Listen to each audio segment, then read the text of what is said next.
تقول عائشة رضي الله عنها: كنا نساء النبي حزبين، وهذا أمر طبيعي بين النساء.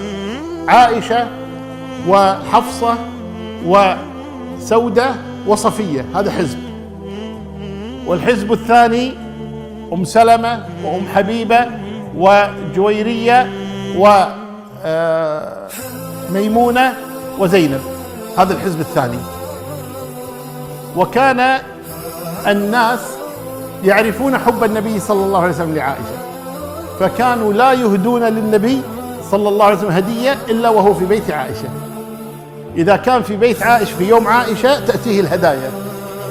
فحصلت الغيرة عند الحزب الثاني، حزب أم سلمة وأم حبيبة وجويرية وزينب وميمونة، وغرنا من هذا. فأرسلنا أم سلمة إلى النبي صلى الله عليه وسلم فقلنا لها: إذا كان يومك، يعني إذا كان النبي عندك، قولي له يأمر الناس أن يهدوا له في أي يوم، وليس فقط في يوم عائشة، يهدون له في كل يوم. لماذا يهدون في يوم عائشة فقط؟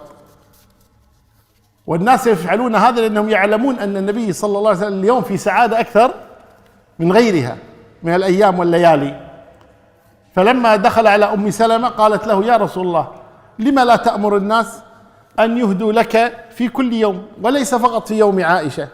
فقال النبي لأم سلمة: يا أم سلمة، لا تؤذيني في عائشة، لا تؤذيني في عائشة.